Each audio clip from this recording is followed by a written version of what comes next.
The changing face of telephony is changing again. Bell Atlantic gets permission to sell long-distance phone service. The first time in years a baby Bell can do that. Good evening, I'm Paul Kangas. And I'm Linda O'Brien. Susie Garib is off tonight.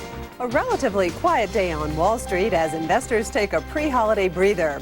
The Dow gains 3, the NASDAQ closes up 26. Then it is everywhere in our lives, but is it ready for Y2K? We'll look at the end-of-year readiness of the oil industry. Nightly Business Report is brought to you by Compaq, makers of compact non-stop e-business solutions for companies who know that the online world never stops, so their information systems can't stop either. Franklin Templeton, serving investors for over 50 years. Franklin Templeton and Mutual Series, investment products distributed by investment professionals. The financial consultants of A.G. Edwards, committed to making investors comfortable with their investments, with their futures. A.G. Edwards, be comfortable. And is produced in association with Bridge, the global financial information company, providing real-time and historical market data, analysis, and news. Good evening, everyone. A landmark decision today for Bell Atlantic. The Federal Communications Commission gave it permission to sell long-distance service, a business it was barred from when Ma Bell was broken up 15 years ago. But Bell Atlantic's competitors say the FCC made the wrong call. Stephanie Woods reports. A baby Bell is growing up.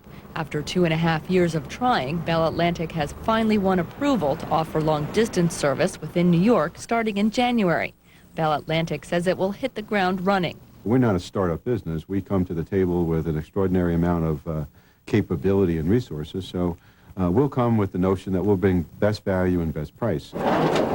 For regulators, the best part of this is local phone competition. Before they could let Bell Atlantic offer long distance, the company first had to prove its local network is open to competitors. FCC Chairman Bill Kennard hailed local competition as nothing less than revolutionary. The Berlin Wall of local phone monopoly in New York State has finally been demolished and hauled away. Consumers in New York are now free to pass into an exciting new world of competition and choice. But not everyone agrees. AT&T says it will ask the FCC to reconsider and threatens to file suit if it doesn't. The long-distance giant says Bell Atlantic is slow to switch customers who choose to sign up with competitors. Bell Atlantic dismissed the threat as so much whining. My expectation is, like every other suit that comes in these things, the FCC will win out because they're the expert agency and they've done the work. Bell Atlantic may soon have company. SBC is expected to ask for long-distance permission in Texas early next year. Bell South is working on Georgia. Analysts expect the approval in New York will make it easier for all Bell companies to get permission to sell long distance. It's important to know that the FCC now has set out a roadmap. While it might not be easy to reach, it at least gets us going now so that other companies in other states can begin to have a better sense of what they have to do. When Bell Atlantic starts marketing long-distance service, its first target will be customers who already pay the highest prices. Because Bell Atlantic does the billing, it knows exactly who they are. Stephanie Woods, Nightly Business Report, Washington. The stock market got a very nice boost on the opening today from the report that third quarter gross domestic product grew at a brisk 5.7% pace, not 5.5% as first estimated. Even more bullish was the fact that the inflation in the period grew by only 1.7%. That was down from 1.9% in the second quarter. The Dow Industrial Average jumped 40 points at the outset, while the NASDAQ index advanced another 38 after soaring a record 127 points yesterday. The early spike up in stock prices quickly invited profit takers over the next few hours, especially after the bond market showed little reaction to the GDP report. At 11 a.m., the Dow fell back and showed no change, while the NASDAQ index posted a 16.5-point loss. Moving into midday and early afternoon, the blue chips began to attract bargain buyers, while the high-tech-laden NASDAQ market also began improving. By mid-afternoon, the Dow was up some 60 points, but some negative year-end cross-currents cut that to a closing gain in the industrial average of only 3.06 points, standing now at 11,203.60. In today's 78-point trading range, the industrial average closed down 56 points from the best level of the session, up only 21 points from the low of the day. The NASDAQ Composite ventured into record high ground again, up 26.15 at 3937.30. In its 71-point trading range, the composite settled only 11.25 points below its very best level of the day. Big board volume dropped 120 million shares, starting to slow now ahead of the holiday. Up volume exceeded down volume by about 6 million shares. The Dow Transport Index was up nearly 2.25 points. Utilities edged up 1/3 of a point. The closing ticked practically neutral at -89. Standard & Poor's 500 at a record high, as indicated by the asterisk, up over 2.5, over a 3-point gain to a record high on the 100. Mid-cap 400 up just over 5 points, and the Bridge Futures Price Index down 0.37. New York Stock Exchange Composite gained just over 1.25 points. Similar gain on the Value Line Index. Russell 2000 Small Cap up 2.15, and the Wilshire 5000 achieved a record high with that gain of just over 42 points. The bond market showed little reaction to that GDP report, even though the inflation figure was certainly friendly. But some buying was prompted by a little better than expected demand for the Treasury's auction of $15 billion of 2-year notes, which were priced to yield a 6.233%. A 76-cent per barrel decline in New York February oil futures also helped tax-free and corporates close on a steady note, while the Treasury market had a slight upward bias. The 5-year note showed no change, but the 10-year notes were up 1/32, and the 30-year bond gained 4/32. But the Lehman Brothers long-term Treasury bond index was down a little over 2 1/3 points. I'll be back shortly to show you where the action was on Wall Street today. Linda? Well, Paul, more problems for Microsoft today. Dozens of lawyers suing the software giant met in Washington, D.C. to plan a common strategy for their cases. The lawyers represent at least 30 firms that have filed antitrust suits against Microsoft in California, New York, Florida, and 5 other states. The cases center around claims that consumers overpaid for Microsoft software.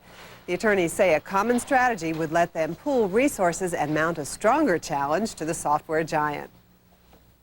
It's clear from all of our past history that a united front, people working together in harmony, poses a very, very serious opponent to somebody like Microsoft. In response, a Microsoft spokesman says the only people who will benefit from the suits are the lawyers filing them. Most Y2K worries have focused on the technology industry, but attention is now being paid to oil. It heats our homes and fuels practically all transportation. As Bridge News' Peter Rosenthal reports, the industry is now being watched for signs of Y2K trouble. The oil business is hoping years of work and billions of dollars will mean Y2K is not an acronym for disaster. Industry leaders say their refineries, pipelines, oil fields, and accounting systems can handle the first moments of the new year, when computers that have trouble reading the date could crash or provide bad information. They've been preparing for several years. And for the majority of the companies, they've already put the computer systems and other systems in place that would be required. Gas stations, the only part of the oil business most of us ever see, are generally thought to be Y2K ready. But suppliers are making sure there's plenty of fuel around for those who want to fill up the tank one last time in '99. The vice chairman of ExxonMobil, Lou Noto, says that doesn't mean some motorists won't have a bad Y2K experience. I suspect that you'll probably see some extra cars in service stations filling up on the 30th, and then somebody's going to report that there's a shortage because people are backed up, and that will add to the mania for at least another day. And so we're bound to have a little bit of an upset. Although most facilities in the U.S. appear okay, uncertainty persists about the rest of the world, where America gets nearly 2/3 of its oil. We won't know for sure until January, but the world's biggest producers say they're fine. Case in point, Venezuela spent $400 million in 3 years to ready its systems. The most important concern had to do with the automated systems of refining, supply, production, and those were given special attention. So I would expect that everything in Venezuela, at least I can speak for Petróleo Venezuela, is going to be normal. Venezuela has teamed with the other top producers, including Saudi Arabia and Mexico, promising they will pump more oil if there's a shortage due to Y2K. Most analysts believe if there are interruptions, they will be mild. But they also warn we won't be off the hook on January 1st, because problems could crop up for several days into the new year. Peter Rosenthal of Bridge News for Nightly Business Report, New York.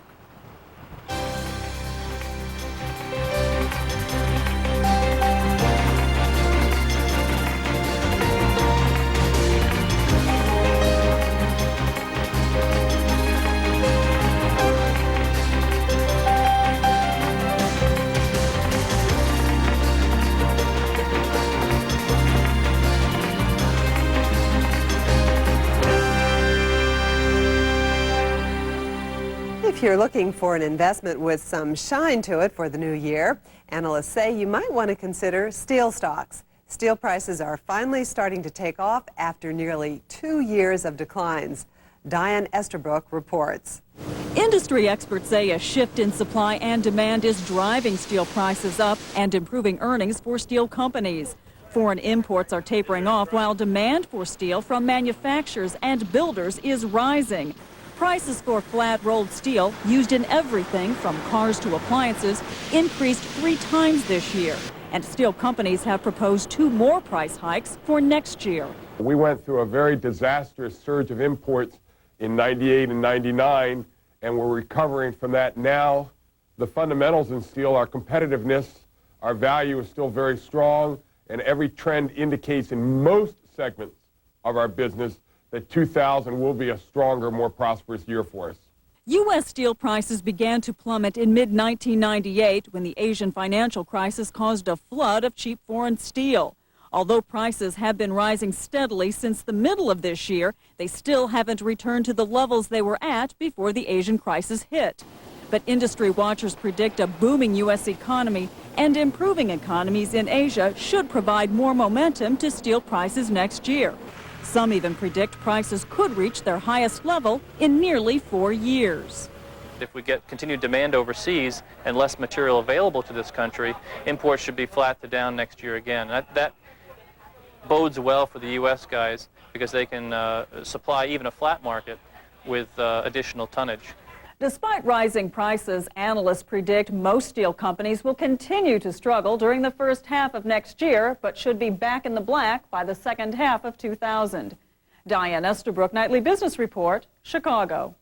Starting to see a little pre-holiday slowdown in volume and some cross-currents at year-end. Up only 3 points on the close for the Dow after being up over 60 in mid-afternoon. And the broader market lower by an 8 to 7 margin. Only 81 new highs for the year, 344 new lows. Topping the active list on 18.5 million shares, Lucent Technology, which is now the most widely held stock in the U.S., incidentally.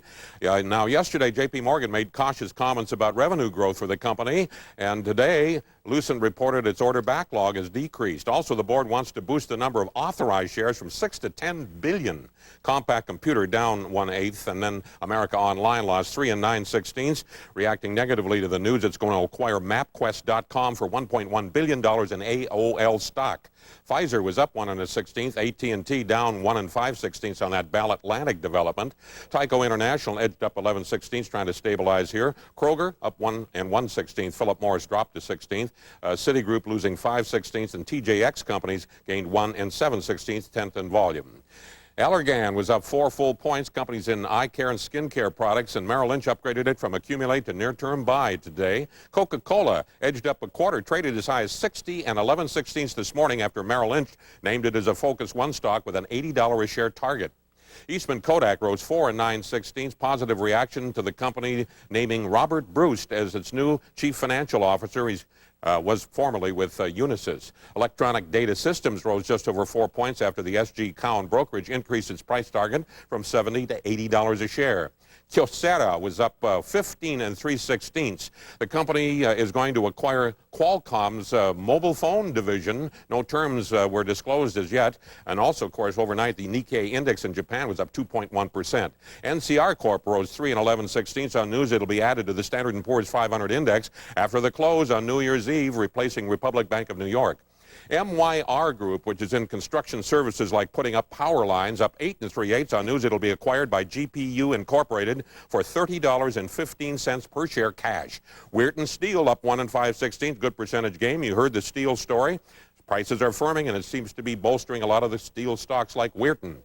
Tejon Ranch up 3 3/4 points. The chief executive officer told us no specific news today, but the stock has been beaten down unjustifiably, he said, given the company's bright outlook. It's a major landholder in California. L3 Communications Holdings rising 4 3/8. On news, the stock will be added to the Standard & Poor's Mid-Cap 400 index after the close on New Year's Eve.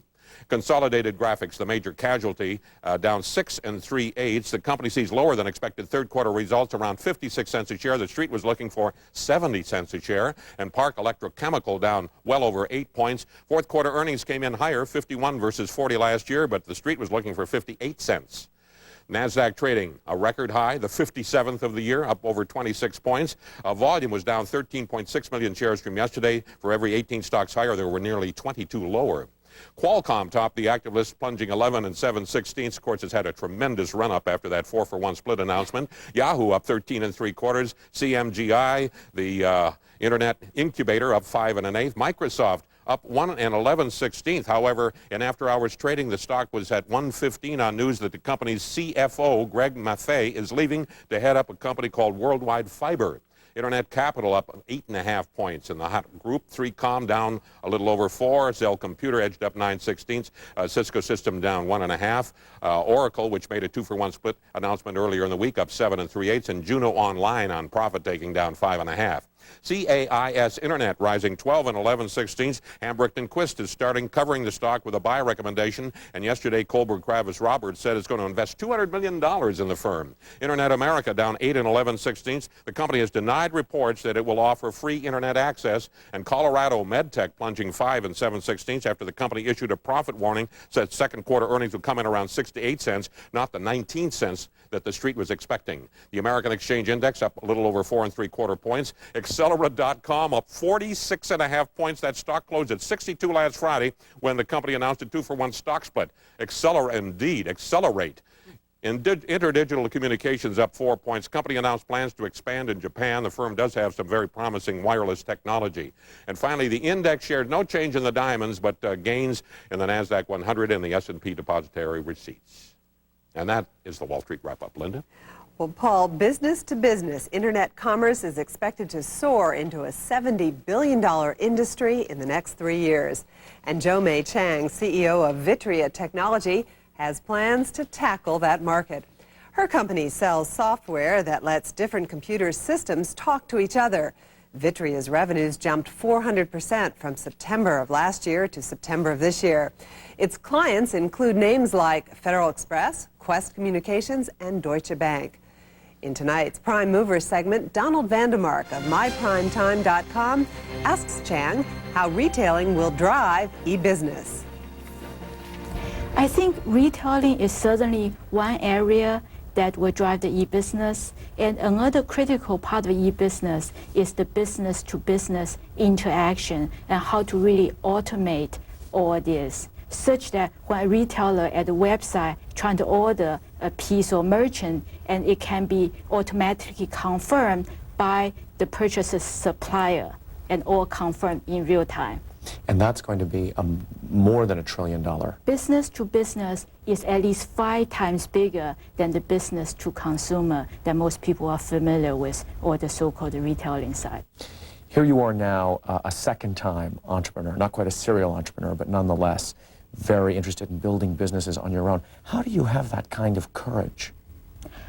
I think it's a fundamental belief of rules are made to be broken. I come to the States based on a $250 a month scholarship, finished my PhD degrees, and trying in my first job learn all the rules, and then quickly realize that if I stayed in, I believe, pursuing what I believe, I can then create wonderful things, and I create the first reliable multicast protocol, pioneered that area for the next 15 years. I created the first trader workstation, completely pioneer and change Wall Street forever in terms of trading community access real-time information. And all those I done for the very first time, and all those by ignoring what people tell me it cannot be done. All of this sounds so logical and efficient and easy for you, but there must have been a time when you were terrified. I think scare is much better than being bored. And when we created Vitria 5 years ago, the belief is we want to create a platform to empower the business users such that business solutions can be created very short amount of time frame. A lot of people didn't think that's an important area. And today, e-business is the hottest area. So to be a leader, you had to be a loner. That's what I believe. And to be scared, which means no one else agree with our opinion, but which really means we're so passionate about believing what we're doing and we put everything behind. And that's what makes us and the company Vitria stand out. Well, congratulations and thank you very much for joining us. Thank you. Jo May Chang, the founder and CEO of Vitria. Since the markets are closed Friday, tomorrow's Market Monitor guest is Tom Hertzfeld, chairman of Thomas J. Hertzfeld Advisors.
In the Money File tonight, a lesson about money from a person who learned it and put it to good use. Here's Don Phillips, CEO of Morningstar. Did you ever get a Christmas present that changed your life? I did. When I was in junior high school, my parents gave me 100 shares of the Templeton Growth Fund for Christmas one year. Now on that day, it certainly wasn't my favorite gift. It paled next to the toys and books that I really wanted. But today, 23 years later, while the other gifts are long forgotten, the mutual fund shares still have value. Indeed, their value goes well beyond their monetary worth. What my parents did was more than set a few dollars aside for me. What they had done was to show me that investing was something that they took seriously, something that a responsible adult did as a matter of course. By introducing me to investing, by explaining to me what a mutual fund was, and by showing me how to track my investments in the paper, my parents made an invaluable introduction for me to the world of finance. For me, mutual funds became a career, not just a hobby. But that's not why that Christmas gift was so special. By introducing me to investments at an early age, my folks let me know that whatever course my life took, I could and should take responsibility for my financial well-being. In a season full of conspicuous consumption, I got a lesson in thrift. Even after all these years, that's a gift that really counts for something. Thanks, Mom. Thanks, Dad. I'm Don Phillips. Recapping today's market action, the Dow gained 3 points and the NASDAQ gained 26 to, and we're getting almost tired of saying this, another record high. And please join us at our worldwide website, NBR.com, or on America Online, keyword NBR. And finally tonight, if you still haven't decided whether Y2K will arrive with a bang or a whisper, one company has options for you. Online grocer Peapod is offering special Y2K kits. For pessimists who think the world will end December 31st, the package contains bottled water, batteries, candles, soap, canned goods, and survival gear. For optimists who think they'll be around in January and beyond, it has snacks, party cups, a camera, and aspirin to soothe your holiday hangover.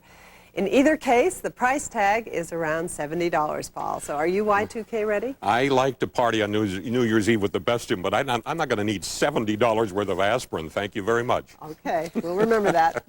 That's Nightly Business Report for Wednesday, December 22nd. I'm Linda O'Brien. Good night, everyone, and good night to you too, Paul. Good night, Linda. I'm Paul Kangas, wishing all of you the best of goodbyes. Nightly Business Report is produced in association with Bridge, the global financial information company providing real-time and historical market data, analysis, and news. And is made possible by the financial consultants of A.G. Edwards, committed to making investors comfortable with their investments, with their futures. A.G. Edwards, be comfortable.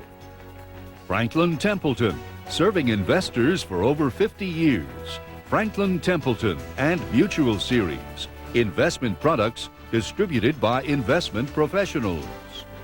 Compact, makers of compact non-stop e-business solutions for companies who know that the online world never stops, so their information systems can't stop either. And by the financial support of viewers like you.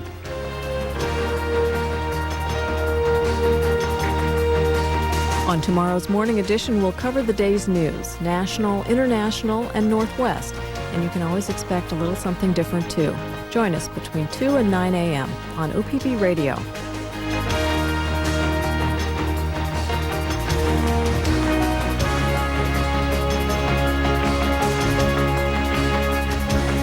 Introduce someone to the basics of stocks and mutual funds with the NVR Video Library. Paul Kangas hosts this award-winning set of free videotapes for beginning investors. To order by credit card, call 1-800-535-5864.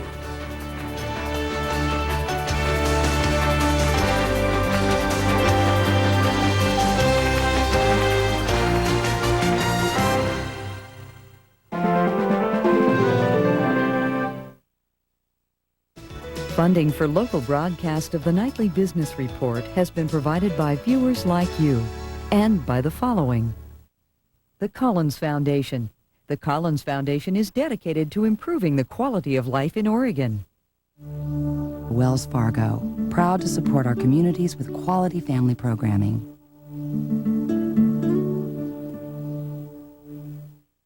The companies of CNF Transportation, Emory Worldwide, Conway Transportation Services, and Menlo Logistics. CNF Transportation, where ideas carry weight.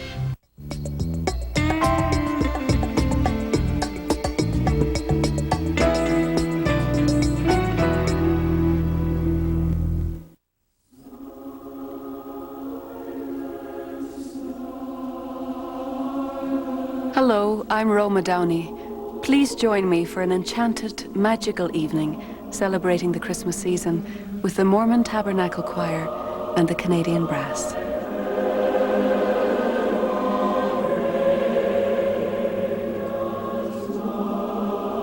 On OPB, tonight at 8. Celebrate the season with classic European flair. Join Placido Domingo, Sarah Brightman, Italian romantic Riccardo Cocciante, and Belgian sensation Helmut Ladi for a very special holiday concert, Christmas in Vienna. On OPB, Thursday at 10. Well, for western parts of the state tonight, clear with some fog in the inland valleys. Lows will be mostly in the 30s. East, we're going to be looking for a forecast with some dense fog at times in the Columbia Basin, partly cloudy as we head out to most other areas. Lows a lot in the teens and 20s. Tomorrow, partly cloudy to mostly sunny skies expected. I'm Jason McLeave with your OPB forecast. The end of the year means the beginning of more great programs on OPB. Programs like Oregon